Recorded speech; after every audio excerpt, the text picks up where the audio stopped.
fights with passion, and he inspires. Are you ready for a war?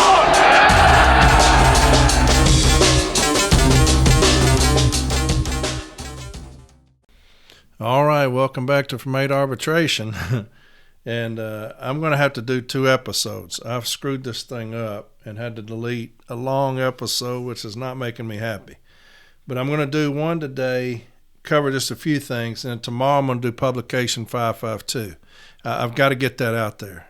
Publication 552 is management's process, right? It's something that they're required to do. And if you remember listening to the Memphis miniseries, I go after them about the Publication 552 and the IMIP process, right? It's because that's their thing. They're supposed to do it. When you incorporate that into all these memos and policy letters that I was talking about a few episodes ago, about their commitment to us, about there'll be no tolerance of these things, their commitment, they write those things that they're committed to us, there'll be no tolerance of harassment, bullying, things like that. Those things are very effective when you get into arbitration. Also, this Publication 552 off the Postal Service Policy and Workplace Harassment, this is management's obligation to us as well, the IMIP process. And so you'll use these things like you saw me do in Memphis. You'll use all of these things to convince an arbitrator, hey, look, the Postal Service is committed to us. They're committed to us through all these things, and that there'll be no tolerance of things, especially if we have several decisions, whether it's informal, formal, B-team, or arbitration. If we have several decisions against the manager about their behavior, these things are fantastic in arbitration. And the Publication 552 goes hand in hand with that, okay, the IMIP process. I'll talk about that tomorrow, okay, because it's going to take too long. This episode will be 4 hours. I can't do that. It won't download onto my PodServe. And so I've already screwed that up today. It's 8 o'clock, and I'm just now getting started. I had to cancel that other one. But anyway, today we're going to get into a few things, some fun things. I'm going to get into that Tale of Two Arbitrators as well. Okay, go over a little fan mail. I know how much y'all like fan mail. And then going to talk about a thing where a gentleman hurt my feelings. And I just need y'all to talk to and to help me through this. And he hurt my feelings, and I just don't understand it. But I'll talk to y'all about it, and maybe that will help me sleep tonight, okay? First off, I want to thank JB for an absolutely fantastic episode last week on the hour office time. I had to get him in here to do that. He's much better at that than I am. He deals with those things a lot more than I do. I don't deal with anything anymore because I'm in a station where they don't file any grievance. Management has, put us out to pasture. And so they just forget about my station. And JB's over here, like swatting a swarm of bees off of him. He's got so many grievances coming in from these other stations. So I always like when he comes in here because he knows all these memos and how to find things and all that. And so he's very effective. And so I really appreciate him coming in here last week, taking his time to do that. Had a lot of comments, a lot of people reaching out about the episode, that it helped them. And that's fantastic. That's exactly what I wanted. These things are going crazy right now. Like I said, our union has kind of abandoned us on this workroom floor, dealing with the hour office time, stationary events, these load times. Like I told you, the AVP told our district that these things are standards. And so that's how management is attacking the carrier, that these things are standards. These memos have opened the door for all of these things. And so we're under attack right now. And so I'm going to try to educate as much as possible, try to get us through this, okay? So, JB, I appreciate you, brother. It was absolutely fantastic. There's a new podcast coming out. It's called Shop Talk. 2 individuals from Discord have started it, and I'll let y'all know when it's out. I heard the first one. They put it up on Discord. Great stuff. It's just 2 guys talking about workroom issues. And they're trying to think right now if they're going to do it once a week or once a month. And I told them I'd promote it as much as I could. And I promote it every week. I think we need more of those, right? Very educational. And so Shop Talk is what it's called. Get on from arbitration.com, and it'll have a link to Discord and Reddit. Y'all need to be on those things, right? Very educational. Right now we need education more than ever before. So many different things coming down from management trying to screw us over. We cannot get enough education. And so JB started that off for me with this hour office time. He also had the episode on DOS and PET and 3996. A lot of the things that we're having to cover right now, if you go back on those old episodes, they're on there. And we'll just keep regurgitating that stuff. We'll keep doing them over and over again, as I see fit, because like I'm on the workroom floor too. So, but Shop Talk, Discord and Reddit, get on there. Also, a lot of questions coming in for David Noble, and he's going to come on May 31st. A lot of questions coming in for that guy. So keep those coming. I'm going to ask all of them. However many it is, I'm going to ask them regardless of what it is. I'm going to ask. And some people were saying, well, isn't he running against your ticket? I don't care. I don't care. This ticket we're going to put forward is going to be so powerful. I'm not concerned about who's running, really, to tell you the truth. Like I said, the pieces are being put into place, and there are some heavy hitters. And I'm not bullshitting. I'm not going to risk my reputation, lying and bullshitting with y'all. And so if it's not one of the most powerful tickets we've ever been put forward, I'll just quit this podcast. I'm not going to get on here and bloviate and just say shit that's not true. That's not who I am. And so, I'm going to have him on. All I've got to offer is my name. That's it. If I tell you I'm going to do something, I'm going to do it. And that's just the way I am. I said when him and Renfro were running, they could be on here. Renfro called me, asked to be on. Never heard from Noble until last week. And he asked to come on. And so I'm a man of my word. And so if I tell him I'm going to do something, I'm going to do it. I've got a ticket that's going to run, and we're going to win. There's no doubt in my mind. It's a foregone conclusion. The ticket that's in there now is falling apart. He's going to have to scrap together people to put in place if he makes it that far. I'm not concerned with anybody else running. I'm really not. This ticket that's going to be put forward is going to be something to behold. So Noble's going to be on May 31st. A lot of questions coming in for him. All right, so keep those coming. I'm going to ask every single one of them. And like I said, I don't care what it is, I'm going to ask. All right. Going to go over some fan mail today. Like I said, this fan reached out and wanted to tell me how much she appreciated me. And so I'll go over that.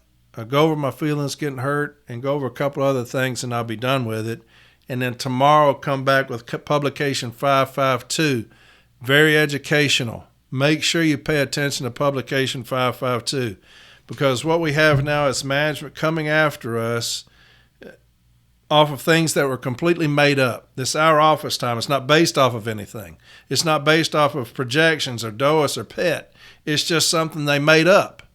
And they're starting to enforce these things by harassing, bullying, intimidating. And so publication 552 is critical right now. Also with these stationary events, a lot of people on social media talking about they're being confronted more and more and more about stationary events. And I'll read something to you that somebody sent in about that.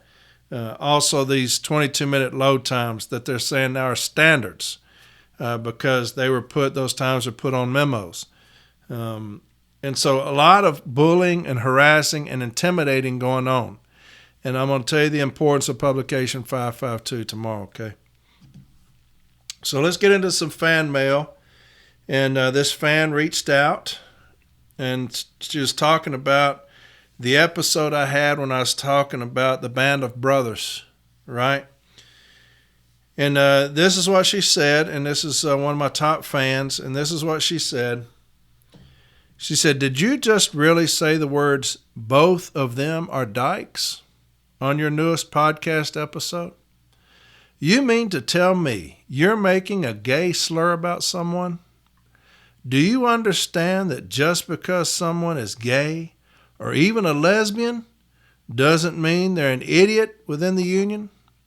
I have been listening to you religiously, and I'm absolutely flabbergasted that you just said that. You had my vote, and now I will do everything within my power to oust you as a homophobic motherfucker. And so that came from a fan last week. And so I thought I'd talk about it because I like talking about things. That's what I do. And then I'll read you my comments back to her. Okay? So when somebody says something like that, my first inclination is as an advocate. If you say I'm going to oust you as a homophobic motherfucker, I'm going to have you define homophobic, right? You're going to define that. What does that mean? Do y'all know what it means? I know what it means, what the term is, because I've dealt with this for years and years, and I'll tell you about that in just a second. Homophobia means an aversion to, hostility to, disdain for, or fear of gay sexual orientation or gay people. That's what homophobia means, okay? It means hostility to, disdain for, or fear of gay sexual orientation or gay people. And so I would have had that person define that, which I doubt they would have been able to do, based off of that comment from that episode. And then I'd have them prove it. You're going to have to prove that to me, okay? That this individual you're talking about is homophobic. And a lot of things being thrown around right now, which is kind of diluting things. You talk about this person a racist, this person a homophobe, this person misogynist, and all these things. These words are getting thrown around so much now, but every single thing is kind of diluting when things really do happen, kind of like crying wolf. But this individual says that they're going to try to oust me as being homophobic motherfucker, right? Okay. And so that means a disdain for or fear of, right? Here's the only problem with that. This is their problem when they would reach out to me about that. I've got 3 kids. I've got 2 older boys and a younger girl. And my daughter is 29, and she has my grandson, the love of my life. He's 10, right? Then my middle child, my son, he works with me at my station. He's a clerk. We get to see each other every day. And he dates a young lady. They've been dating for several years. My oldest son, he's 33. He's getting his doctorate right now. Kid is brilliant. He's got some smarts on him. And when he was in high school, he was an all-state swimmer and very athletic, handsome young man. Took very beautiful girls to prom. But what set him apart was his smarts. He wrote and published a book when he was in junior high. When I tell you he's smart, he's next level smart. And so I remember when he was a senior, taking his mother and I into the den and told us that he was gay. And as you can imagine, it threw me off. It couldn't have come any more out of left field. I had no idea. It completely, you could have hit me in the head with a bat, and it wouldn't surprise me more than him saying that. I had no inclination, I had no inkling that was the case. I didn't see that, and maybe I missed things. I don't know, but looking back, because I was thinking that, after, it's like, did I miss something here? That completely caught me off guard, and it stunned me when he said that. Because I'm thinking, here's this all-state swimmer, extremely brilliant, taking these beautiful young ladies to prom, and just telling us, hey, by the way, I'm gay. And so I remember my head was kind of ringing. And I'm in the den, I'm standing up, him and his mother on the couch. And I don't know how long I was in a daze, but it seemed like forever. When I kind of came to, I remember him sitting on the couch, and he was just bawling, crying. And of course, this is my baby now. So immediately I just like, hey, ho, ho, ho, ho, ho, ho. He looked over at me. I said, I said, come here to me.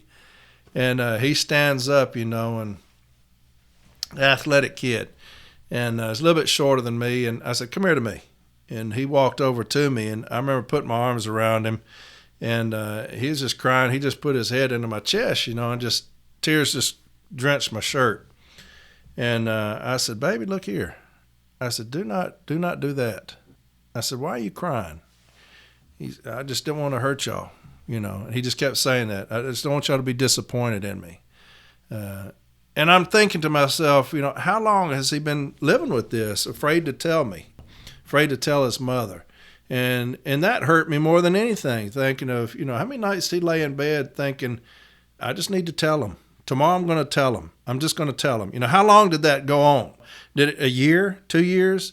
And that hurt me more than anything, to think that he was maybe miserable, thinking, laying in his bed, how am I going to tell my dad? How am I going to tell my mother? What am I going to say? And finally working up that courage to come in there and tell us, hey, your son, your oldest son, he's gay. I remember grabbing him by his face and pulling him back a little bit and telling him, I said, baby, I love you.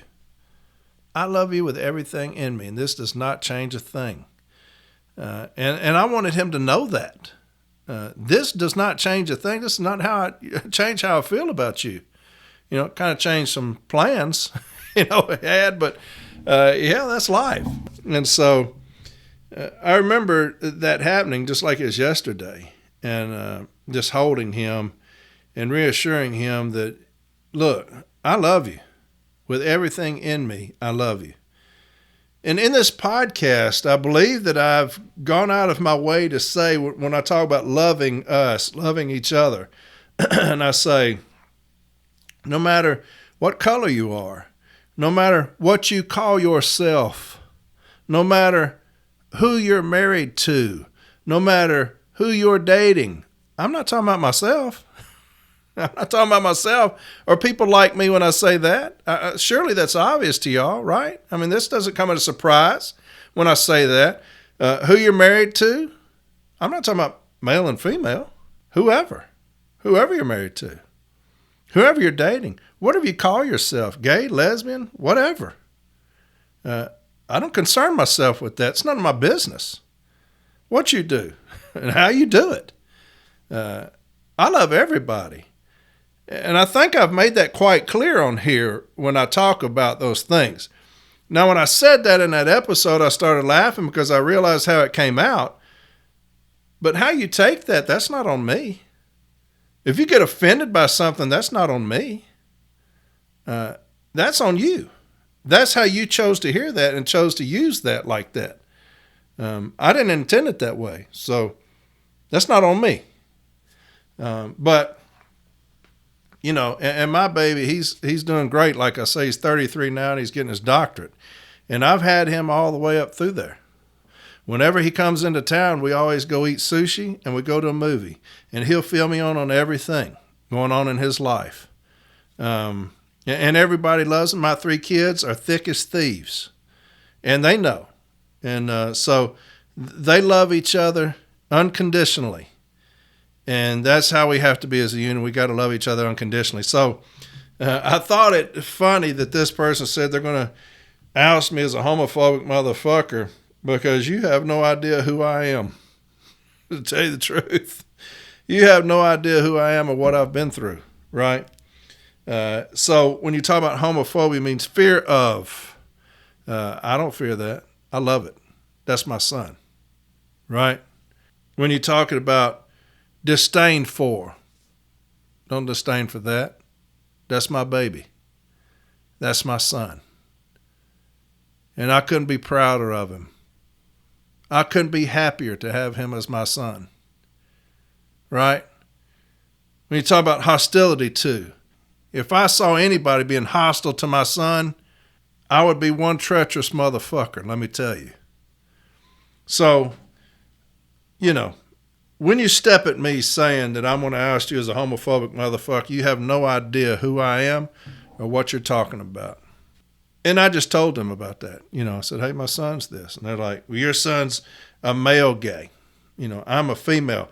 Well, you can't talk to somebody like that. It's always going to be something, right? So, talking about dyke. Well, if you look up dyke, lesbians have embraced that. And they've made that to imply being assertive and toughness. And so I definitely will be calling Pony Boy and Otis that.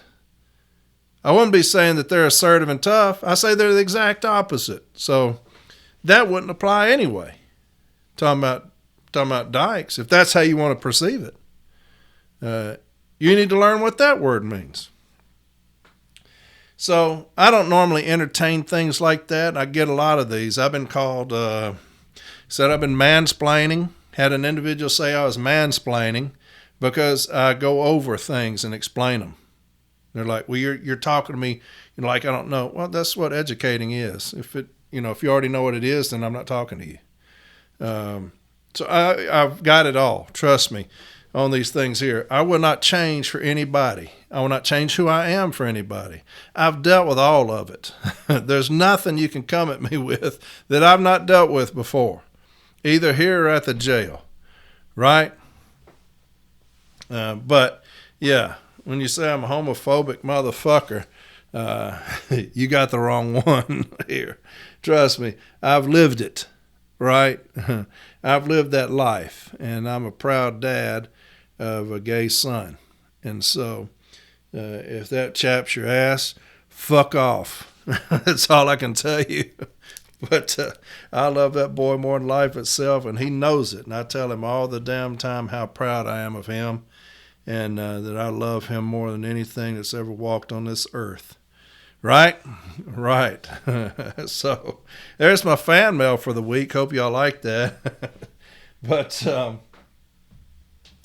had somebody that hurt my feelings this week, and I know I told y'all I don't get my feelings hurt, but this kind of hurt them. This individual reached out and he said, hey, man, I was at this function, and Pony Boy was there, and my business agent kind of took a shot at you. And I was like, oh, no.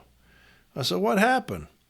And he said, well, he introduced Pony Boy, and he said, and I'm not going to use the F-bomb like one of these podcasts do.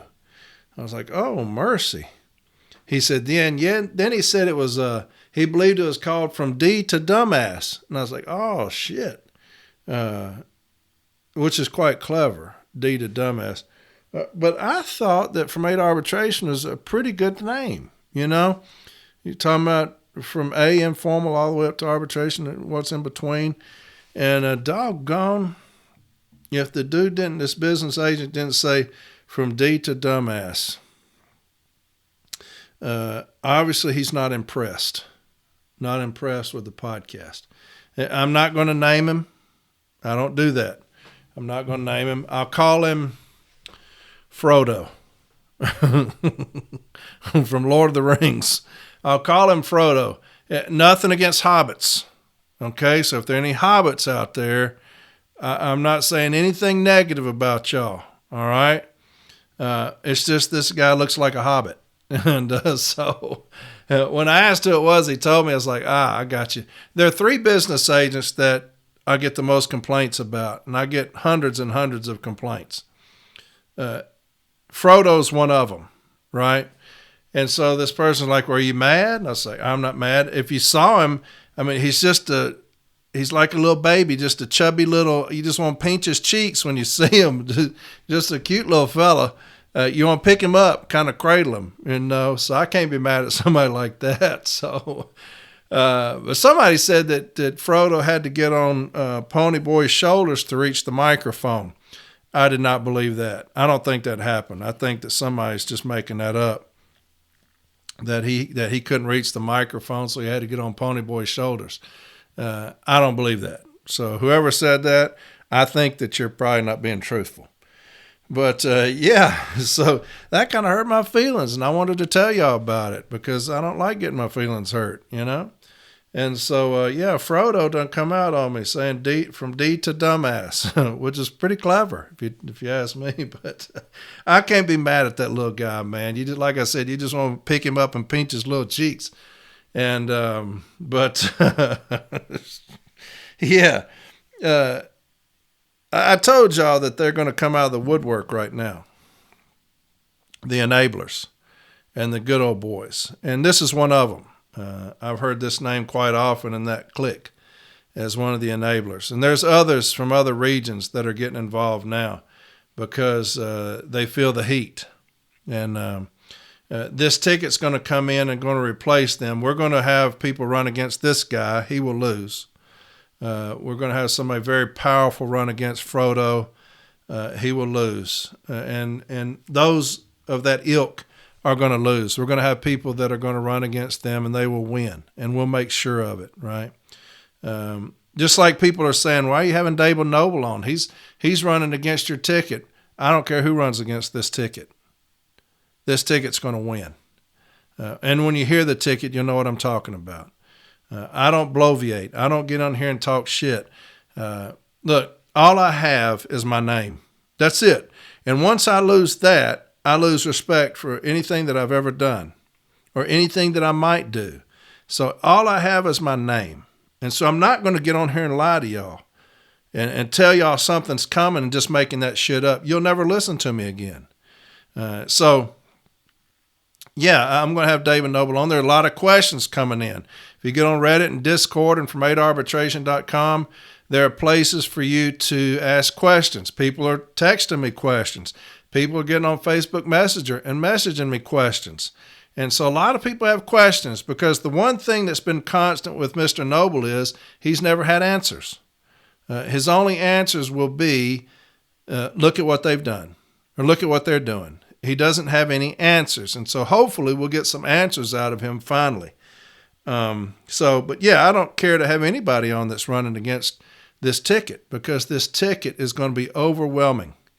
I promise you that. When you hear who's on it, you will be shocked and happy. It makes me happy. And so I'm going to be on this ticket, as far as the business agent is concerned.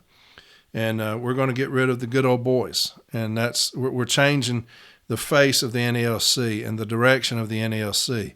And that's a promise from me to you, like I've said. And too many of these enablers and good old boys have been running this for far too long and have run it straight into the damn ground. And Frodo's one of them. That little guy has checked out long ago. And is just ready for retirement, and we're going to help him, right? We're going to help him retire because we're going to replace him. But yeah, Frodo done said from D to dumbass, and I was like, dadgummit, doggone, try to hurt my feelings. But anyway, so there's just some fan mail, and somebody hurt my feelings, Frodo Baggins from the Shire. And so another thing, you ever heard of the term mythomania? Mythomania? What about pseudologica fantastica? Have you ever heard of that? Pseudologica fantastica. Y'all know what those things mean? They mean pathological liar. That's what those things mean, pathological liar. And we've got one at the top. Some of the most bizarre things I've ever seen have happened this week, if y'all have not heard of it. Completely bizarre, so much so that it makes me question what's going on right now with the union, with our leader. It's bizarre behavior, to say the least. So our leader, our president, was out in Region 1, and they're grilling him pretty heavy. Region 1 out in California, they're grilling him hard, right? Questioning about different things. So an individual's talking about TRAP, about the disaster that it's become. Now, there's about 200 people there now, right? Remember? And they're recording. A lot of people are recording this thing.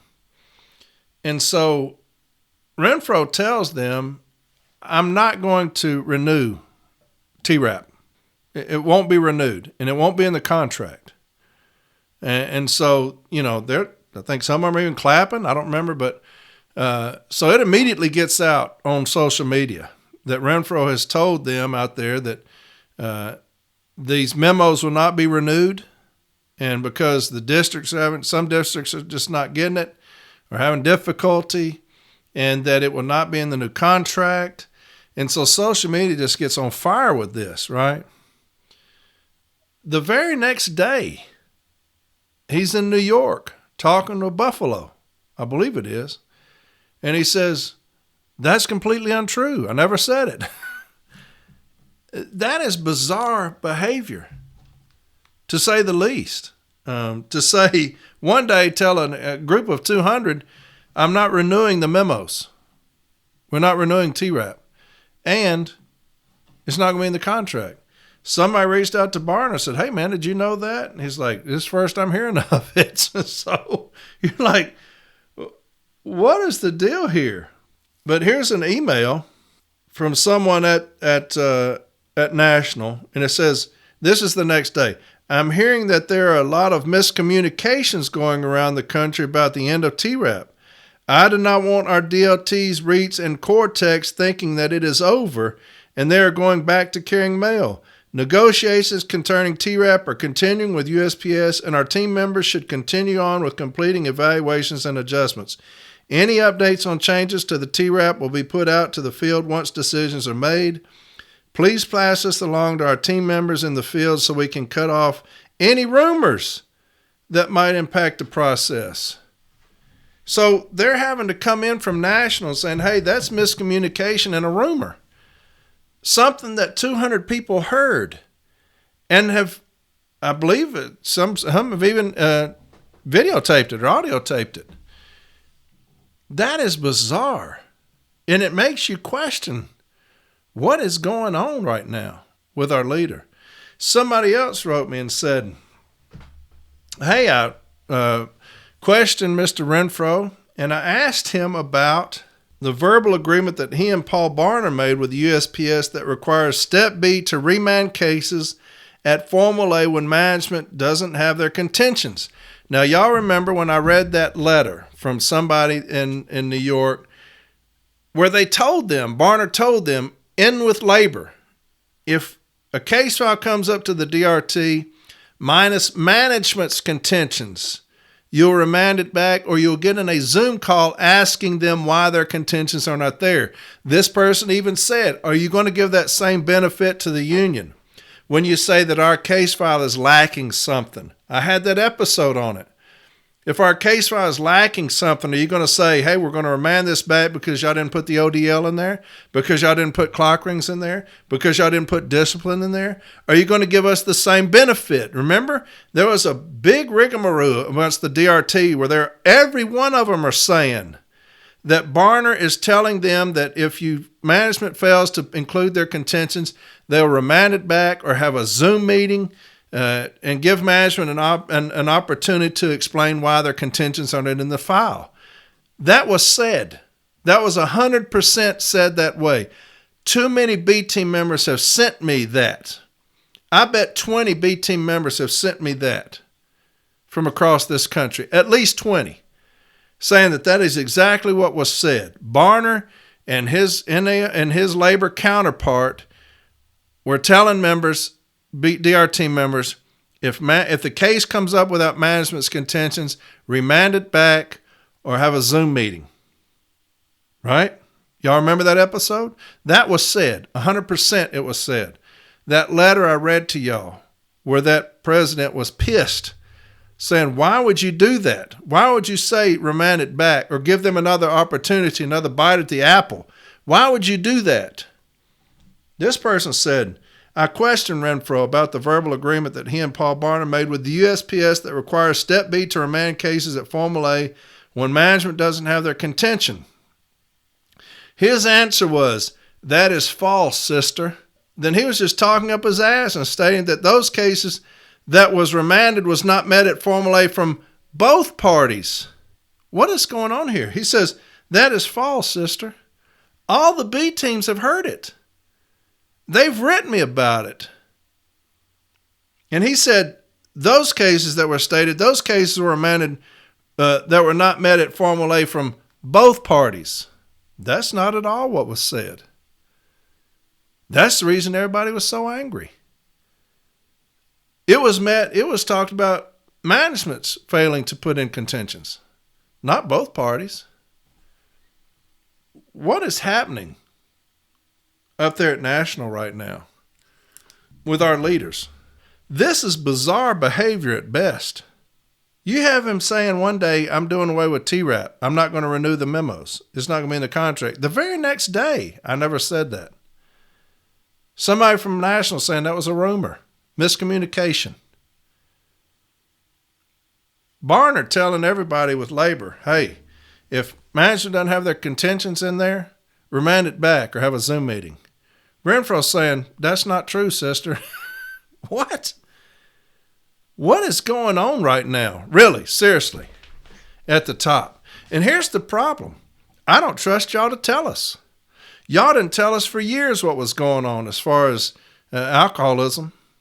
Y'all hid that from us. You had to get caught for us to find out. I don't trust anybody up there now to tell us what's going on.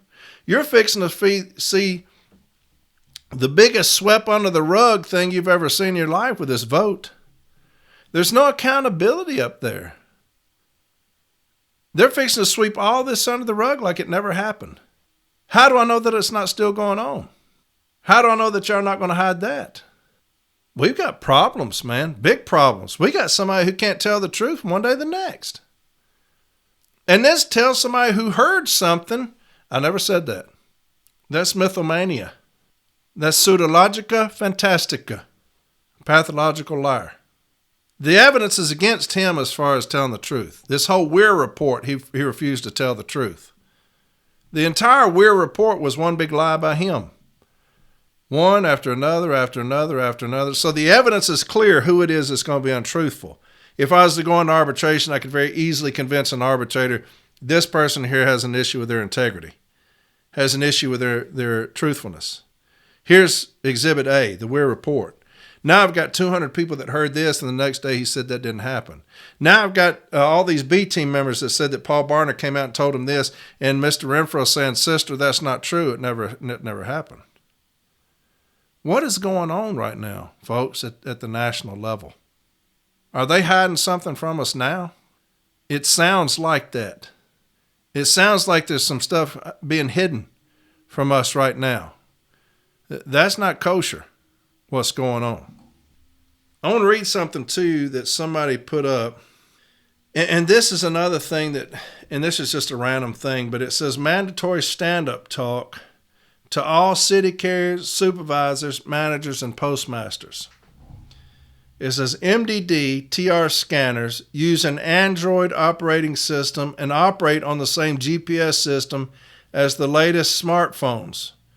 The federal government broadcasts the GPS signal in space with a global average user range error of 6.6 feet with 95% probability across all healthy satellites and constellation slots. On April 20th of 2021, the global average user range error, URE, across all satellites was 2.1 feet, 95% of the time. The Postal Service uses the GPS technology to provide real-time updates for customers, hazard, and amber alerts for our delivery employees, and to provide managers with the location of every employee using a scanner to ensure compliance with delivery and performance expectations. I'm going to read that last part one more time. The Postal Service uses the GPS technology to provide real-time updates for customers, hazard and amber alerts for our delivery employees, and to provide managers with the location of every employee using a scanner to ensure compliance with delivery and performance expectations. And then it has all these provisions. How is that not a violation of 134 of the M39 handbook, spying using covert techniques? When it says employees using a scanner to ensure compliance, isn't that what 134 talks about? That if you have enough information about loitering that you will go out on the street to see what's going on? Aren't they acknowledging right there that that's a violation of 134? Do you know the problem with that? Your president has backed out of that fight. An individual wrote him about that very thing, and he said that's an inconvenience. Why do we have 134 of the M39 handbook? What would that even talk about? What would you even use that for anymore? They are blatantly doing this now. Spying on us and using covert techniques. They've been emboldened by our president, who put up no fight with these new hubs. None. You have branches that are fighting these. Groskopf is one of the biggest ones fighting these things up there in Buffalo. He's going at it with them, with the service over these new hubs. Our president refuses to fight. Our president refuses to fight on the TRAP, where it's a failure. Our president refuses to fight on these stationary events, saying that that's a violation. Our president refuses to fight on HIP, the falsification of the HIP training, which is still going on today. They're still falsifying that today. As we speak, it's being falsified. He refuses to fight about so many things. I don't know that he's gotten involved in one fight that's going on right now on this workroom floor, things that are going on. What is happening right now? Seriously. He refuses to fight on anything. And he refuses to tell the truth. Something's going on right now. And I have no idea what, because they don't let us know. They hide. They hide things from us. So that's just bizarre. It really is bizarre. All right, I'm going to get into this tale of two arbitrators, and I'm done with it. And then tomorrow, I promise you, I'm going to come back on with publication 552. Okay, and to me, that's going to be very important. It's got some. If you've not read it, it's got some fantastic things in there to even combat attendance issues. Believe it or not. But I'm going to get into this tale of two arbitrators. I think it will be help advocates. I do. I think it will, because to show that in El Corey, it talks about arbitrators maintaining their same views, right? Their same position to avoid confusion. And it talks about that. Well, here's an arbitrator who didn't. And so you get cites from arbitrators that you're going to have for persuasive value, but also because arbitrators usually rule the same way. And what this case was, and I believe I've told you before, but it was a gentleman that was accused of using his Voyager card to purchase gas, okay, in his private vehicle. And they said that he had done it numerous times, okay, and that's a no-no. That would definitely get you terminated. A lot of arbitrators will not tolerate theft. That's a hard one to overcome. So you're already looking at an uphill climb right now when you're dealing with theft.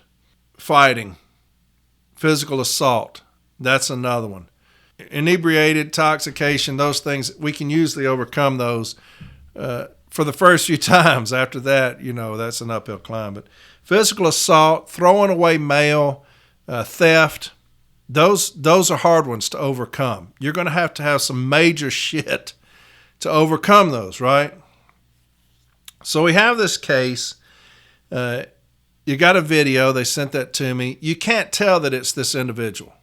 It might be him. That's what I said in my closing. Maybe him. Could be him. Just don't know that it's him. It sort of looks like his vehicle. You can't really tell. It's kind of blurry. The pictures are horrible. You can't even tell that it's a human. So you've got these. Then they get the card, that he's using. It shows that the card was used after, on a certain time that this gas has been purchased, and it wasn't in his postal vehicle, and some things like that. So, and that evidence is, it's his card, but I had them admit that anybody can use our card. We don't take that home with us. Anybody has access to it.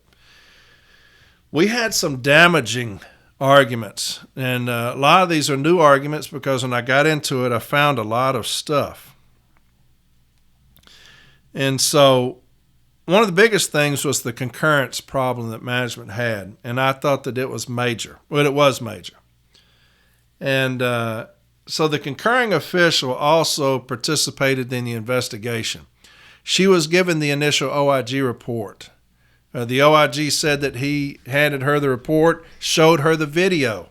Well, to me, that disqualifies you from concurring because it should be a fresh set of eyes, almost neutral set of eyes, right? You should have no knowledge of the case. That's how I feel. because it will taint that concurrence if that prior knowledge has persuaded you or swayed you in a certain area. And so any form of investigation to me should disqualify you from being a concurring official. So this individual got the OIG report, the initial one. They came to her first. And she watched the video. She said that does appear to be him.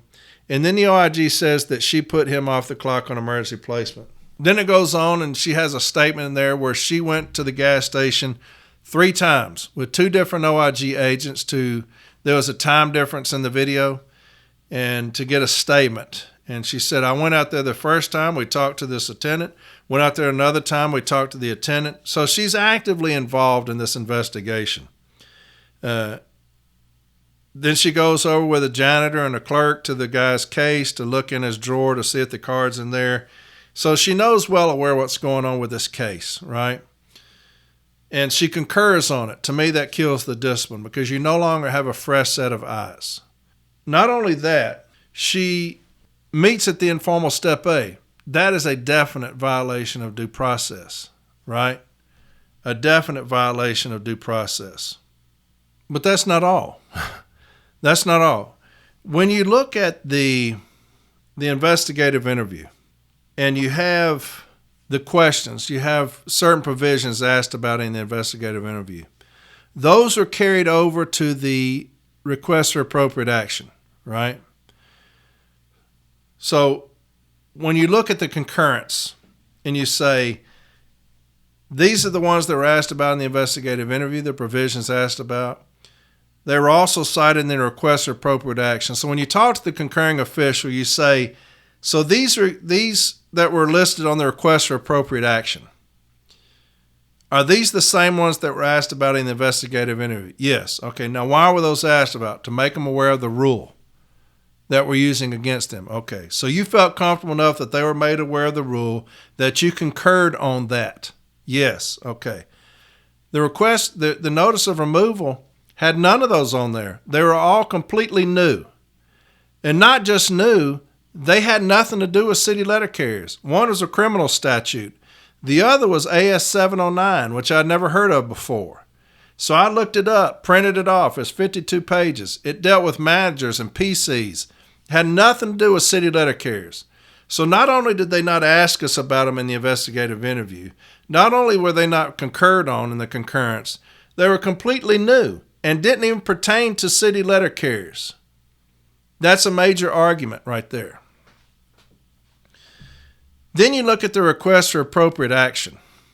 When you look at the request for action, you're reading the narrative. It's obviously not written by the issuing and requesting supervisor because it reads, it says, on this date, April 17th, the OIG came to me and showed me the video and I read this whatever, okay? When I was talking to the OIG, I said, who did you show the video to? And he said, this manager, the concurring manager. I said, who else did you show it to? Didn't show it to anybody else. So the only person that saw this video was this manager that concurred. Yes, that's right. So now I know that the request for action is wrong because the requesting official said, the OIG showed me the video and it appeared to be him, whatever. She didn't write that. The concurring manager wrote that. So when I'm questioning this supervisor, I said, let's look at this request for action. And I'm going to read this to you and you tell me if this is right. I read it to her and you could tell she didn't want to answer that because she knew that that was not right. She didn't write it. The concurring official wrote that. And I said, ma'am, is that true? And she said, well, I did see it. I said, I asked you if that is true. She said, no, that's not true. I said, okay, so this request for action, when you wrote that, that's not true, a true statement. No, it's not a true statement. Okay. The same thing was written on the notice of removal. So the notice of removal is not right. So now I've got a notice of removal that the narrative is wrong. There are things written in there, the provisions I cannot violate. It's a criminal statute and an AS 709. I cannot violate those. I've got a concurring official who is involved with the investigation, heavily involved with the investigation. She concurred on the discipline based off of her own investigation. And then she met at the informal step A as to the correctness of her own concurrence, right? These are major due process violations. In the OIG report, he said that Miss So-and-so put him on emergency placement. That's false. That never happened. And so I've got all kind of things, right? So I find this decision from this arbitrator, the very same one. And this is what he states. It is my opinion that at the very least, the discipline must be reduced to a letter of warning due to the fact that Mesco has no prior discipline. The only postal regulation he is possibly in violation of was ELM 665.15, obedience to orders. The only thing that Mr. Mesco is alleged to have done that would warrant immediate removal is participating in a strike, and I've already determined that he did no such thing. However, the union presented numerous other arguments which were quite convincing. While I found Mr. Kaufman's rebuttal testimony concerning his ability to settle the grievance in informal A quite convincing, and find no violation of Article 15.2 informal step A, I do find Postmaster Young's multiple roles in this grievance troubling. Postmaster Young was directly involved in the event. He served as concurring official, and then he served as the service's formal Step A designee. As I have stated before, Article 15 provides for an independent review of the discipline imposed at Step 2, and it is difficult to envision such an independent review being afforded the grievant when the person charged with independently reviewing that discipline is the one who issued it in the first place. And he cites himself. I'm not the only arbitrator to hold such a view. The initiating official, the manager who discovered the piece of mail, was the same person that concurred in the removal. Additionally, that very same person was the employer's Step A official. The same manager initiated the action, concurred in the removal, and also acted as a Step A representative. This fact demands repetition. Arbitrator Lawrence Roberts. Even the Postal Service's own supervisor's guide to handling grievances envisions the concurring official to be a separate person from the Step 2 designee. A situation may arise where the Step 2 formal Step A designee finds the discipline either unwarranted or too severe based on the facts and evidence presented at the Step 2 formal Step A discussion. If so, the Step 2 formal Step A designee should discuss the case with the reviewing authority and the supervisor involved before rendering a decision. Step 2 formal Step A designees must not handle grievances as though they were rubber stamping decisions that had already been made. Additionally, there are serious problems with the notice of removal itself.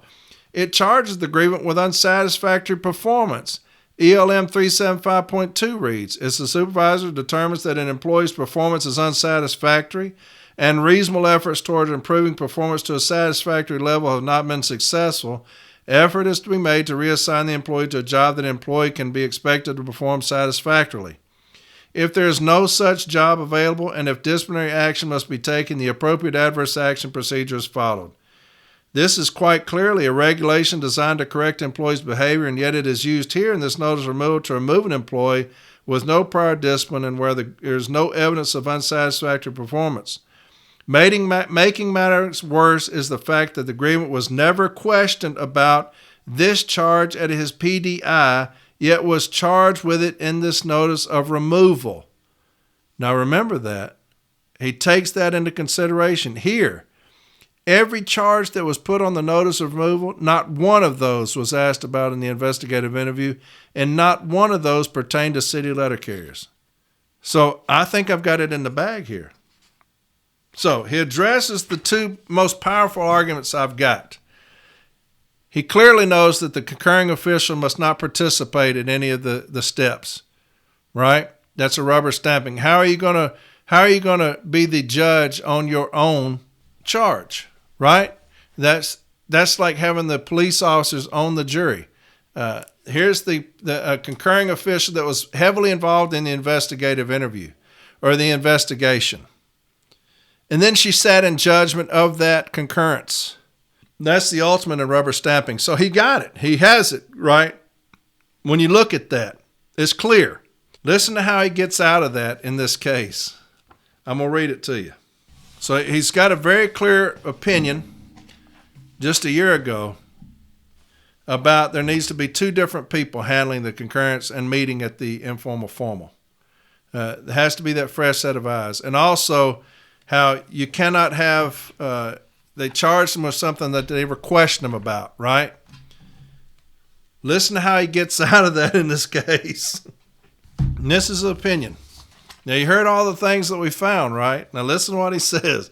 While I understand the union's position that the removal of employee is the industrial death penalty, I, like the overwhelming majority of arbitrators, have never subscribed to the school of thought that this would necessitate the usage of the beyond a reasonable doubt quantum of proof. And that's what I asked him. Since they charged him criminally, I wanted him to elevate that quantum of proof to beyond a reasonable doubt, since they charged him criminally. The industrial death penalty is not the death penalty, and to argue that two should be treated similarly is a false equivalency. While this evidentiary standard has its place in a criminal court, where liberty and even life are quite literally at stake, it has no place in the industrial setting.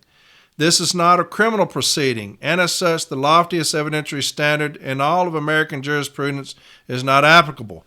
Now, I handed several arbitrator decisions that disagreed with that, okay?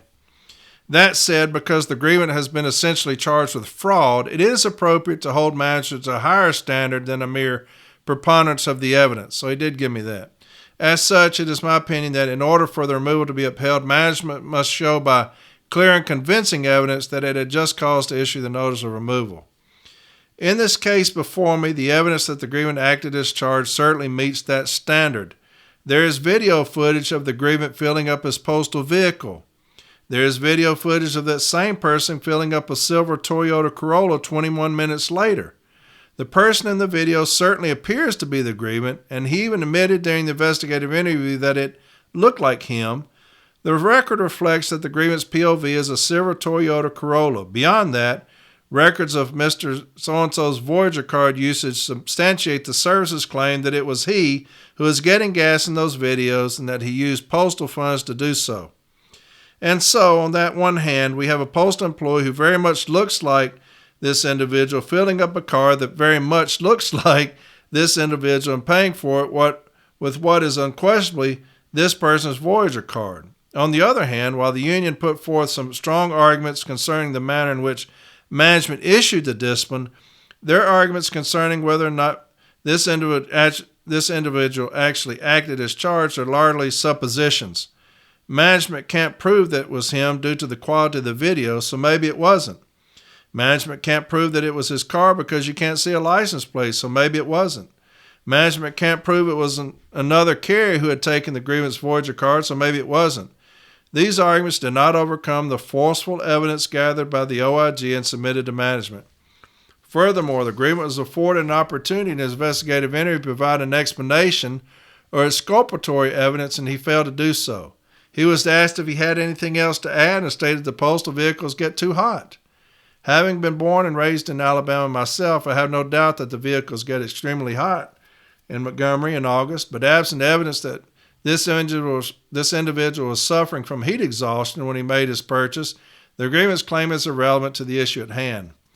As for determination of whether management abided by the tenets of just cause when issuing the discipline, it is best to go to the source. The JCAM provides 6 sub-questions related to this question.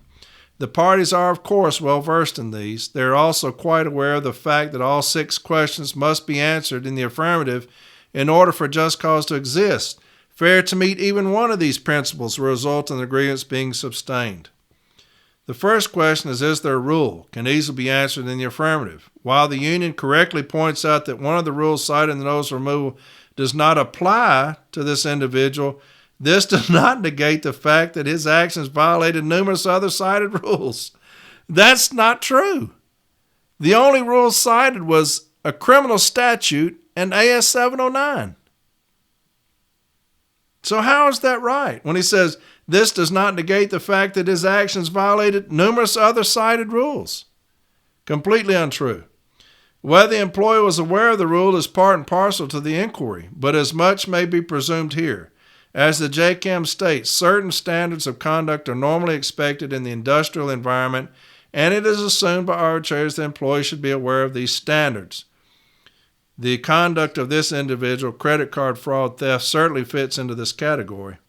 The second question is the rule reasonable rule. This is also easily answered in the affirmative. The union makes no claim that the rules themselves are not reasonable. The third question is whether the rule is consistently and equitably enforced. There is nothing to suggest this is not the case, and in my experience, allegations of misuse of postal voyager card will invariably result in removal action. Fourth, was a thorough investigation completed? In my opinion, the investigation was both thorough and objective. The union has issues with who exactly conducted the investigation. This argument certainly deserves consideration and will be addressed below, but the investigation itself was sufficient. The OIG investigated the claims against the agreement and produced a wealth of evidence, all of which pointed to the conclusion that he had misused his Voyager card for personal gain. He was interviewed by the OIG and chose not to participate. This was certainly his right, but it gave management nothing to consider in the way of mitigating circumstances. The agreement was afforded his day in court by way of an investigative interview during the service's independent investigation and again provided little defense against the allegations he was facing. The fifth question relates to whether or not the severity of the discipline was appropriate given the offense and the employee's record. The grievant was a career employee of 7 years with no prior discipline, and in the arbitrator's view came across as a likable, good person. Career employees are, under most circumstances, entitled to progressive discipline, letter of warning, 7-day suspension, 14-day suspension, and finally removal. However, charges of this nature warrant removal even absent prior discipline. The bond of trust between employer and employee has been irreparably damaged.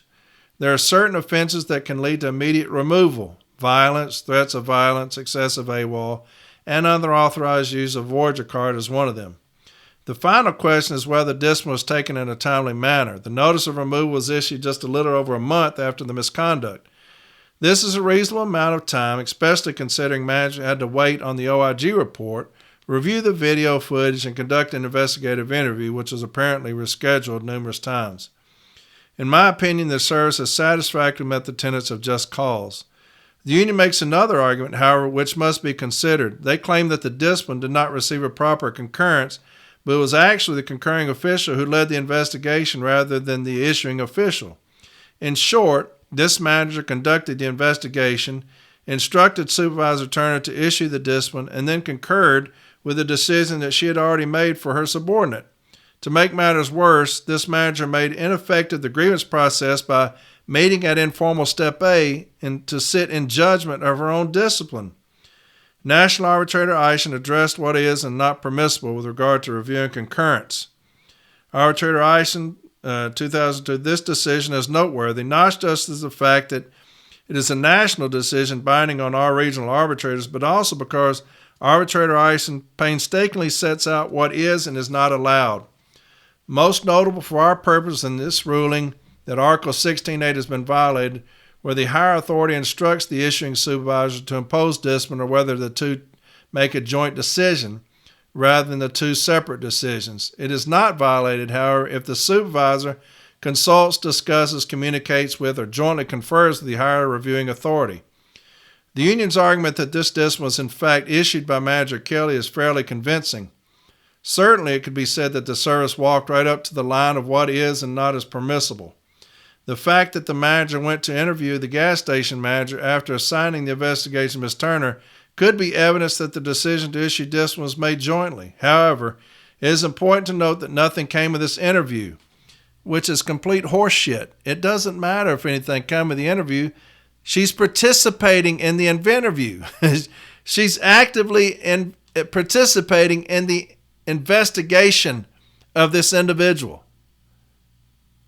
Do y'all see what I'm talking about? She's actively participating in the investigation, whether it bear no fruit or not.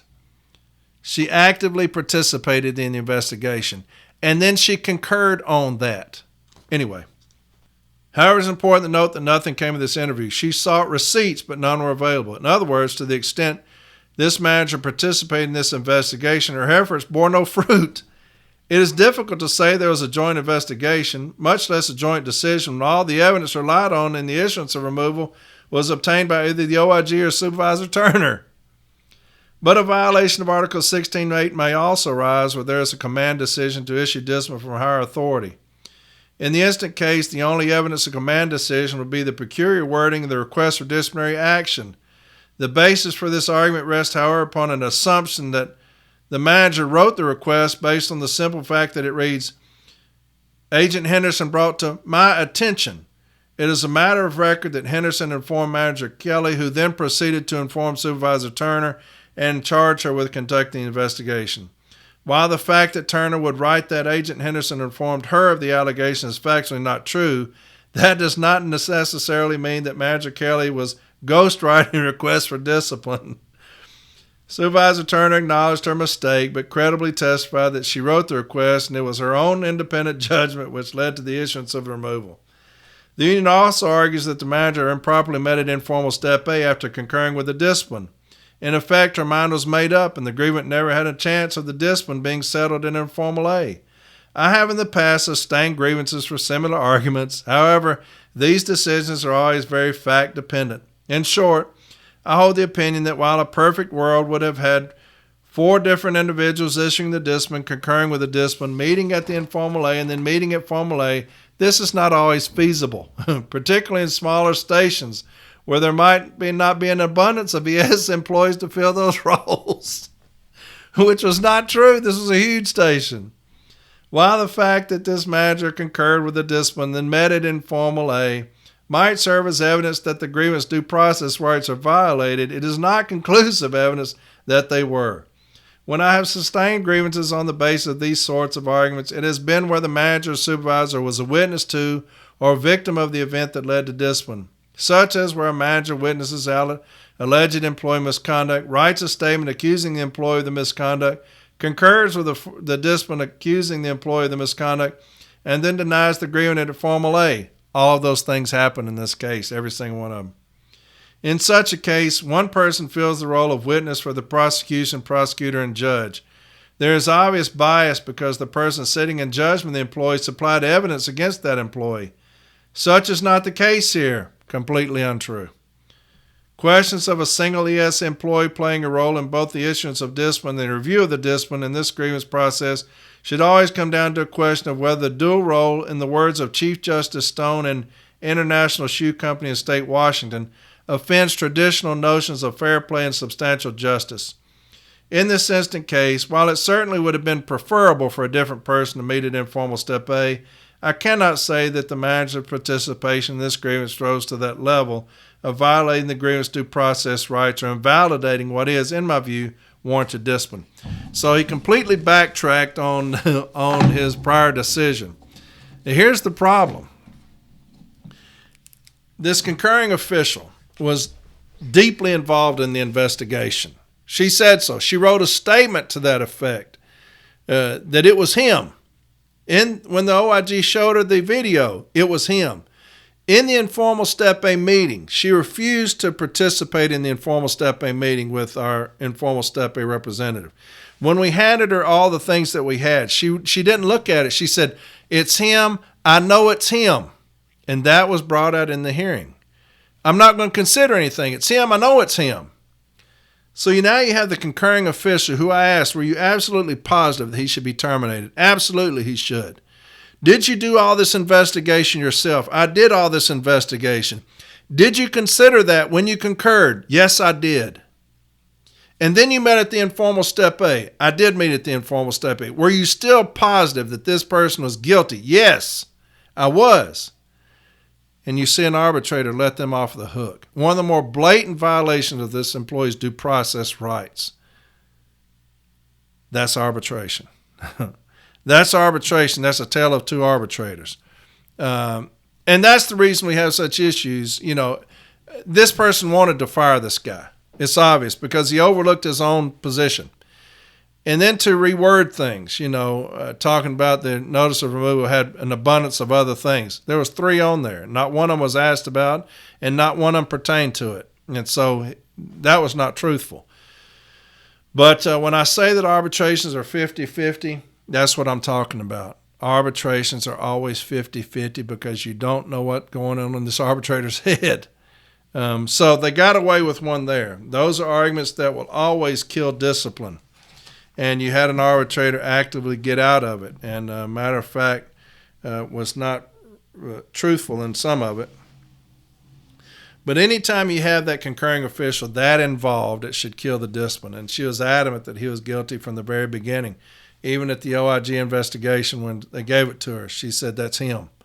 And so when you have that person concurring and then meeting at the informal, it's hard to get around, but he did it. So anyway, that's the tale of two arbitrators. So damn it, that lasted a lot longer than I thought it would. That's an hour and something. But anyway, tomorrow, publication 552, okay? I think that'll be helpful to y'all when y'all are putting together these joint statement cases, all right, against management. And they're coming, okay, because they're getting crazier and crazier by the day. All right, so there's my episode for tonight. Tomorrow, publication 552. Hope y'all enjoyed it. I'll talk to y'all tomorrow, all right? Love you. Bye.